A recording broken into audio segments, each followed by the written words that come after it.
Merry Christmas, everybody, and welcome back to Stephanie Loves Michael Jackson and Johnny Depp. Today I'll be reading you How the Grinch Stole Christmas by Dr. Seuss.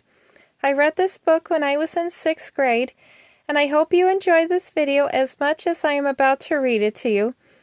So let's begin now, shall we?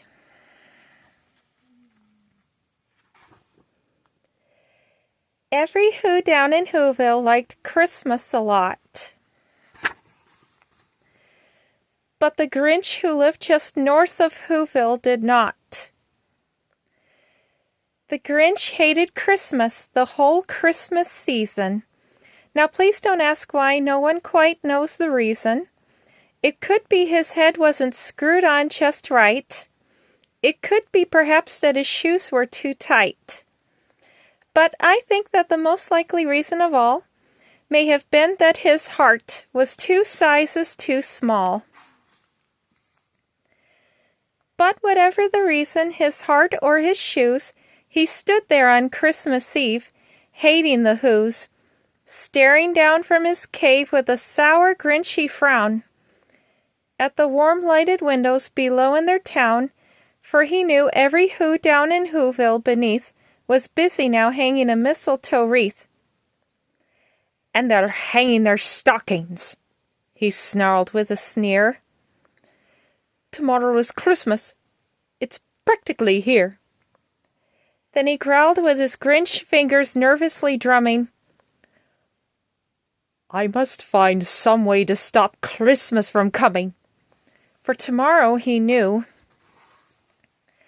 all the Who girls and boys would wake bright and early. They'd rush for their toys, and then, oh, the noise! Oh, the noise, noise, noise, noise! That's one thing he hated, the noise, noise, noise, noise!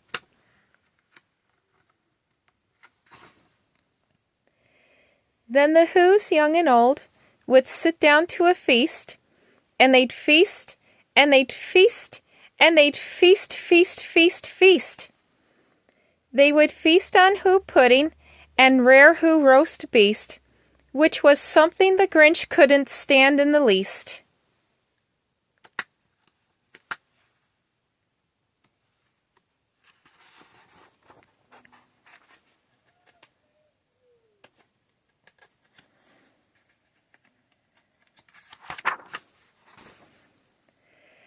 And then they'd do something he liked least of all. Every Who down in Whoville, the tall and the small, would stand close together, with Christmas bells ringing.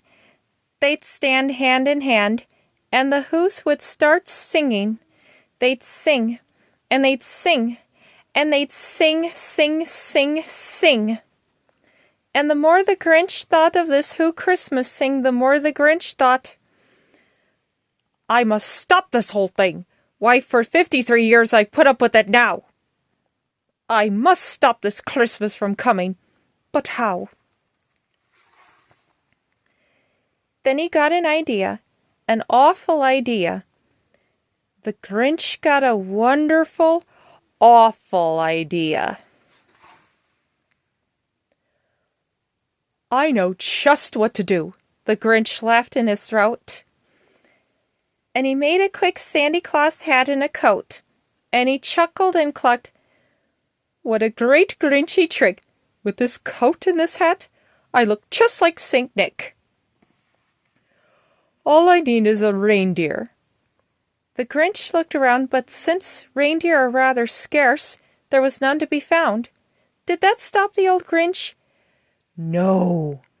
The Grinch simply said, "If I can't find a reindeer, I'll make one instead." So he called his dog Max, then he took some red thread, and he tied a big horn on the top of his head. Then he loaded some bags and some old empty sacks on the ramshackle sleigh, and he hitched up old Max. Then the Grinch said, "Get up!" And the sleigh started down towards the homes where the Whos lay a snooze in their town. All their windows were dark, quiet snow filled the air. All the Whos were all dreaming sweet dreams without care. When he came to the first little house on the square, "This is stop number 1, the old Grinchy Claus hissed, and he climbed to the roof, empty bags in his fist. Then he slid down the chimney, a rather tight pinch. But if Santa could do it, then so could the Grinch. He got stuck only once for a moment or two. Then he stuck his head out of the fireplace flue, where the little Who stockings all hung in a row. "These stockings," he grinned, "are the first things to go." Then he slithered and slunk with a smile most unpleasant. Around the whole room he took every present, pop guns and bicycles, roller skates and drums, checkerboards, tricycles, popcorn and plums. And he stuffed them in bags. Then the Grinch, very nimbly, stuffed all the bags one by one up the chimbley. Then he slunk to the icebox. He took the Who's feast. He took the Who pudding. He took the roast beast. He cleaned out the icebox as quick as a flash. Why, that Grinch even took their last can of Who hash. Then he stuffed all the food up the chimney with glee. "And now," grinned the Grinch, "I will stuff up the tree." And the Grinch grabbed the tree and he started to shove, when he heard a small sound like the coo of a dove. He turned around fast and he saw a small Who, little Cindy Lou Who was not more than 2. The Grinch had been caught by this tiny Who daughter who got out of bed for a cup of cold water. She stared at the Grinch and said, "Santa Claus, why are you taking our Christmas tree? Why?"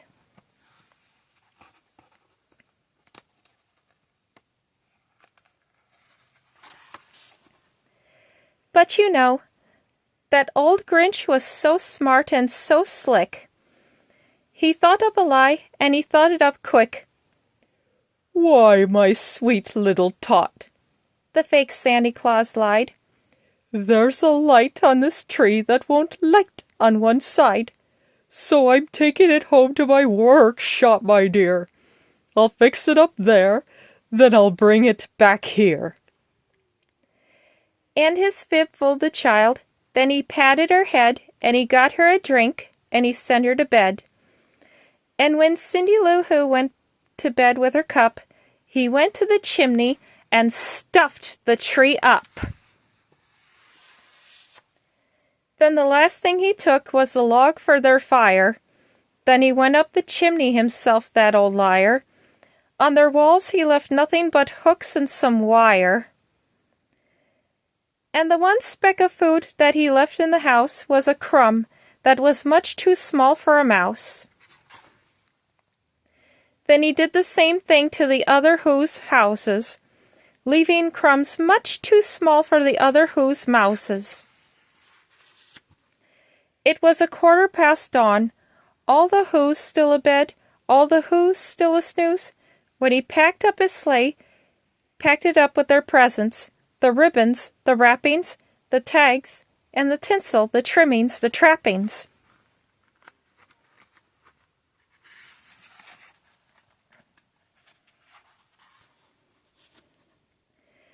"3,000 feet up the side of Mount Crumpet, he rode with his load to the tip-top to dump it.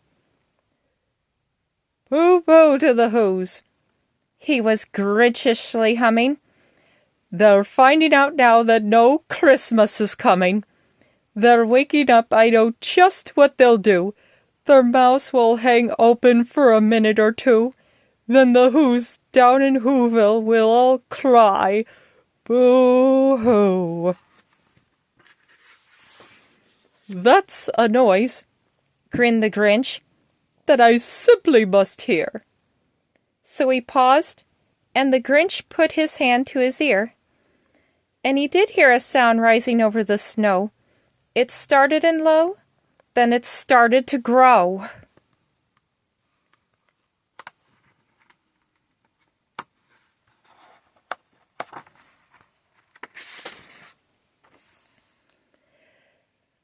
But the sound wasn't sad.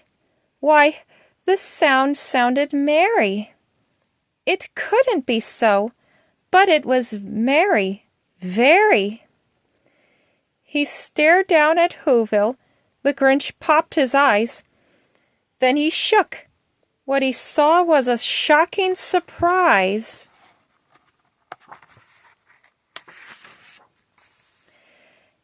Every Who down in Whoville, the tall and the small, was singing, without any presents at all. He hadn't stopped Christmas from coming. It came. Somehow or other, it came just the same.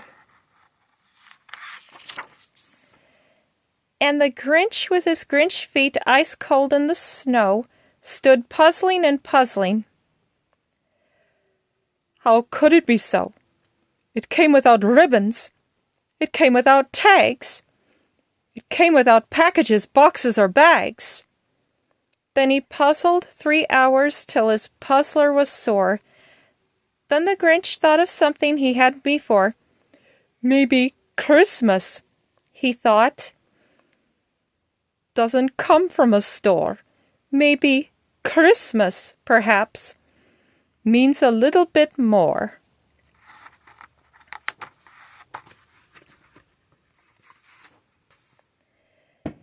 And what happened then? Well, in Whoville they say that the Grinch's small heart grew 3 sizes that day. And the minute his heart didn't feel quite so tight, he whizzed with his load through the bright morning light, and he brought back the toys and the food for the feast, and he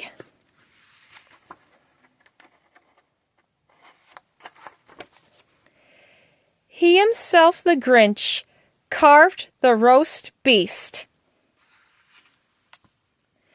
And that's the end of How the Grinch Stole Christmas. I hope you have a very Merry Grinchmas and a Happy Who Year. Bye-bye!